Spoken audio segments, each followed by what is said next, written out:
और euro USD खोल लेते हैं। ओए ओए ओए ओए। अच्छा, ये जितना भी आप लाइव मार्केट में लगाएंगे ना, ये उतना आपके लिए आसान होगा जितना तुम पीछे मार्केट में जाओगे ना। अच्छा, एक इसका रूल समझ लें। सबसे पहले ना, आपने जब भी फाइबो जिस भी टाइम फ्रेम के ऊपर अप्लाई करना है, कोई भी टाइम फ्रेम है,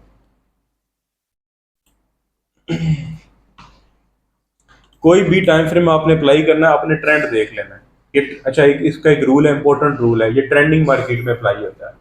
या आपको बुलिश ट्रेंड चाहिए, मेरे ख्याल में बुलिश ट्रेंड क्या होता है ये बताने की आपको जरूरत नहीं है, वरना ये एक पूरा टॉपिक है फाइबो के अंदर कि बाय ट्रेंड क्या होता है, किस बेस पे बनता है, रूल्स क्या है, दिखता है किस तरीके का। तो बाय ट्रेंड के ऊपर या सेल ट्रेंड के ऊपर अप्लाई होगा। साइडवे ट्रेंड, जो प्रॉपर साइडवे ट्रेंड है ना, उस पर अप्लाई नहीं होगा। सपोर्ट से मुराद वो टिपिकली साइडवे ट्रेंड नहीं है।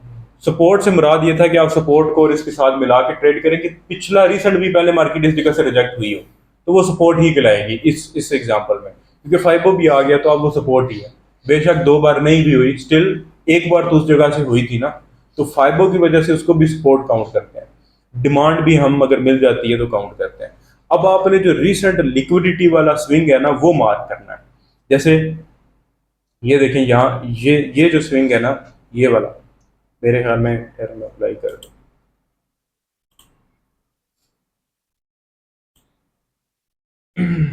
अल्लाह देखो मैं जो नेट चल गया। अच्छा, ये अब आपने ना इसके अंदर कोशिश करनी है, जो लिक्विडिटी वाला कॉन्सेप्ट आपने पढ़ा है ना, वो सारा कॉन्सेप्ट आपने ए टू जी इसके अंदर अप्लाई करना है। और इसको मार्क करने का तरीका ये होता है कि जो स्विंग लो है ना, हायर लो, लो से हाई तक मार्क करना है। और पैटर्न, इसका पैटर्न होता है कि ए बी सी, यानी लो हाई, हायर लो, बढ़न दो। क्लोजिंग हायर लो ना करे, एक होता है ना हायर लो क्लोजिंग करके हायर हाई बना गया, फिर तो गेम खत्म होगी। हायर लो थोड़ा सा मार्केट ने डाउन हुई है, जितना बाय गई थी ना उसके मुकाबले में 20% आपको नजर आ रहा है, तो आप फाइबो वहां पे ड्रॉ कर सकते हैं लाइव मार्केट में। ठीक है। अब जैसे ये लिक्विडिटी वाला स्विंग था, अब बाज का तो होता है कि मार्केट बाय तो जा रही है लेकिन लिक्विडिटी नजर नहीं आ रही, वो खड़ी नहीं है मार्केट, वो ऐसे जलील करके बाय जा रही है, उसमें ये टूल अप्लाई नहीं होता। बल्कि मेरे ख्याल में सप्लाई एंड डिमांड भी अप्लाई नहीं होती। इंदी है ना, तुम सप्लाई डिमांड तो लई है ना, कोई प्रैक्टिस वगैरह नहीं की उसके बाद? रील तो लगे हो तो टाइम किस तरह कटते हो?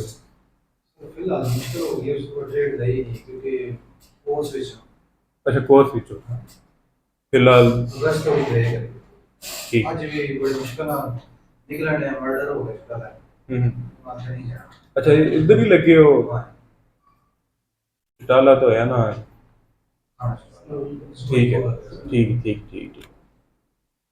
अच्छा, अब यहाँ पे मैंने ना एक बड़े मूव वाला स्विंग मार्क किया है, नीचे से लो वाले को हाई वाले के साथ मार्क किया है। अच्छा, अब मैंने जो है ना, इसका जो लो है ना, इसके लो से यानी इस एरिया से, एक मिनट मैं ये वॉल्यूम रिमूव कर दूं। अब ये वॉल्यूम है, इसका भी काम है, ये भी एक बड़ा मतलब इसकी भी हिस्ट्री है, लेकिन इतना ज़्यादा डीप ना जाए, ये एक्यूरेट नहीं होता, क्योंकि फॉरेक्स का वॉल्यूम जो है ना वो कैलकुलेट करना नेक्स्ट टू इम्पॉसिबल है। ये जो वॉल्यूम आ भी रहा है, वॉल्यूम होता है हुजम, कितनी ट्रेड हो रही है, किस डायरेक्शन में हो रही है, ये नहीं पता होता। ठीक है, टिक वॉल्यूम है। अब ये कोई भी वॉल्यूम है ना, डायरेक्शन नहीं बताता, कॉट हो, ओपन इंटरेस्ट हो, डायरेक्शन उसने नहीं बतानी, लॉग ही नहीं, कोई नहीं। डायरेक्शन आपने अपनी टेक्निकल एनालिसिस से या फंडामेंटल से फाइंड आउट करनी है। अच्छा, इसमें ये जो लिक्विड, फिर लग गया यार। अच्छा, अब ये जो लिक्विडिटी वाला मूव है ना, ये वाला, इसको मैंने मार्क करना है। इसी मूव के अंदर मुझे कहीं ना कुछ जो है एंट्री वगैरह जो भी मिलनी है मिलनी है। ठीक है, जैसे ये है। अब नेक्स्ट अगर मैं इसी को आगे ड्रॉ करूं, थोड़ा कंफ्यूज हो जाएंगे, मैं नेक्स्ट ड्रॉ करता हूं। अब नेक्स्ट ड्रॉ होगा इस मूव से इस वाले अगले मूव तक। ठीक है, ये देखें, ये ड्रॉ हो गया। अब ये तब तक वैलिड है जब तक ये अपना ऊपर वाला लेवल तोड़ता नहीं है, तब तक ये वैलिड ही रहेगा, ये चलता रहेगा। बहुत मार्केट जलील कर रही है तो इसको छोड़ दें, फिर कहीं ना कहीं ब्रेकआउट होगा। बट मसला ये है कि ब्रेकआउट का कॉन्सेप्ट भी मौजूद है आपके पास, ब्रेकआउट किसी भी लेवल का भी ब्रेकआउट होता है ना, तो आप ट्रेड कर सकते हो। ठीक है, अब मैंने हायर लो को हाई के साथ कनेक्ट कर दिया, ए बी और सी बनने दें, सी पूरा ना बनने दें, बस मार्केट थोड़ी टर्न लेना, पता चले इधर से मार्केट मुड़ेगी, तो मुड़ के अगर मार्केट 61 पे रुकी तो 61 से ट्रेड लेने का मतलब है कि लॉन्ग टर्म रिट्रेसमेंट पे आप ट्रेड ले रहे हो। 50 पे ट्रेड लेने का मतलब यह है कि पिछली कोई सपोर्ट देख के आप ट्रेड ले रहे हो। पिछली सपोर्ट से मुराद आप ये देखें, अब ये देखें, ये लेवल, इस लेवल को मार्केट ने ब्रेक किया है, लास्ट हाई को। तो जब किसी भी लेवल को मार्केट ब्रेक करती है ना, तो उस जगह पे कोई ना कोई लिक्विडिटी, क्योंकि बाय की तरफ ब्रेकआउट किया, तो ब्रेकआउट होता है इसलिए है कि बायर्स या सेलर्स कोई ना कोई एक स्ट्रांग होगा। जब कोई स्ट्रांग नहीं होगा तो कंप्लीटली साइडवे ट्रेंड होगा। तो अब ये देखिए, इस जगह पे मार्केट ने ब्रेकआउट किया था, फाइबो जब लगाया तो उसका 50 का लेवल भी बनता था, ठीक है, नीचे 61 का लेवल है। तो 50 के लेवल से आपने जो अगर ट्रेड लेनी है तो नीचे वाला जो लेवल होगा वो आपका एसएल होता है। अमूमन हम कहते हैं अगर 50 पे ट्रेड ले भी लिया तो एसएल थोड़ा बड़ा रखना है, फिर 78 पे एसएल रखना है, क्योंकि 61 जो है ना वो ऑटोमेटिकली एक गोल्डन जोन है। तो आपको थोड़े सेफ हो, मतलब डरने की जरूरत नहीं है अगर मार्केट नीचे चलेगी है। जैसे इधर देखें 51 से थोड़ी रिट्रेस हुई, दोबारा 61 से, हालांकि मैंने यूरो यूएसडी देखा ही नहीं है बिल्कुल, मैं गोल्ड के पीछे पड़ा हूँ, आप सबको पता है। मेरा फुल फोकस यही है कि मैं गोल्ड से ना छक्का लगाऊं, और उसकी फिर मैं हिस्ट्री वीडियो इंशाल्लाह डालूंगा। और क्योंकि लास्ट ईयर वाली तो मैंने डाल दी है सारी, इस ईयर की डालनी है अभी। वो असल में ना होता यह है कि हेटर्स को लास्ट टाइम एक्सट्रीम पे डाली ना, तो उन्होंने कहा जी एक्सट्रीम में ना दापना है, ठीक है। तो मैंने फिर यह है कि एफबीएस पे डाली, वो अगलों ने दिखाई कोई नहीं। मैं इसलिए जो है ना सब ब्रोकर्स पे थोड़ी थोड़ी हिस्ट्री रखता हूँ, कोई अगर ये कहेगा ना तो मुंह बंद करवा देंगे। सेल ट्रेंड में ये उल्टी, हाँ, हाई से लो, रूल वही होगा। अच्छा, इसके फिर छोटे छोटे और टॉपिक भी हैं। अच्छा, अब ये गोल्ड का, इसमें भी आप एक काम और कर सकते हो कि H4 में अगर आपने फाइबर लगाई है तो अब उसको H1 में ट्रेड कर सकते हो। यानी H1 में आप रिट्रेसमेंट पे बाय नहीं करो, यानी सपोर्ट ना लो, लेकिन अगर कोई लेवल ब्रेक हो रहा है, जैसे आपने ड्रॉ किया तो मार्केट 23 पे थी, 23 को ब्रेक किया, आप 23 पे सेल लगाओ और 38 वो नीचे तुम टीपी ला दो H1 में, H4 में नहीं। H4 में ड्रॉ किया, H1 में ट्रेड की, उससे ये होगा कि जो अब H4 में ट्रेड करोगे तो एक ही कैंडल मिलेगी, क्योंकि इतना बड़ा जोन होता नहीं है ये। लेकिन अगर आप उसी को, आप अगर उसी को ट्रेड करोगे तो उसी चीज को, उसी लेवल को अगर आप H1 में देखोगे या नीचे आ जाओगे तो आपको जरा थोड़ी कैंडल ज्यादा देखने को मिल जाएंगी। आप ब्रेकआउट पे 38 तक होल्ड करो, 38 ब्रेकआउट करता है फिर नीचे तक होल्ड करो, लेकिन इससे नीचे फिर नहीं, सेल नहीं करना। फिर बाय की 50 61 ये बाय का गोल्डन आप कह लो कि ये पूरा गोल्डन रेशियो है। अब अगर गोल्ड की बात की जाए, करंट अगर मैं गोल्ड देखूं तो करंट तो गोल्ड मेरे ख्याल में H4 की सप्लाई पे भी है। अच्छा, वैसे ओवरऑल अगर देखा जाए,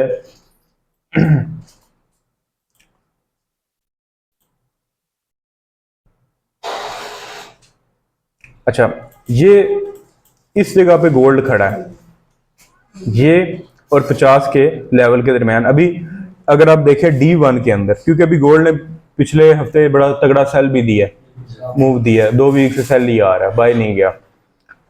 इसी लेवल को अगर आप H4 में देखते हो, ठीक है, H4 में देखते हो, ये मैंने बाय वाली ड्रॉ की हुई है, सेल वाली ड्रॉ नहीं की, क्योंकि D1 में अगर मैं ट्रेंड देखता हूं तो D1 का ट्रेंड अभी तक रिवर्स नहीं हुआ है। अब देख लें, अभी तक वो लोअर हाई लोअर लो वाला सीन नहीं बना, बल्कि लास्ट टाइम भी मार्केट अभी हाई बना के आई है, तो मैंने बाय की तरफ ड्रॉ किया, ठीक है। मैं थोड़ा जूम इन करता हूँ। अमूमन मैं जो स्क्रीन यूज कर रहा हूँ वो जरा पीसी की होती है, आपको बड़ी नजर आती है। अच्छा, अब अगर H4 के इसी लेवल को H4 पे देखेंगे ना, इसी लेवल पे, तो मार्केट ने जो रीसेंट रिजेक्शन ली है वो D1 का 50 का लेवल था, ठीक है, D1 का वो 50 का लेवल था, और मेरे ख्याल में H4 में भी ये इंपॉर्टेंट लेवल पे नहीं होगा।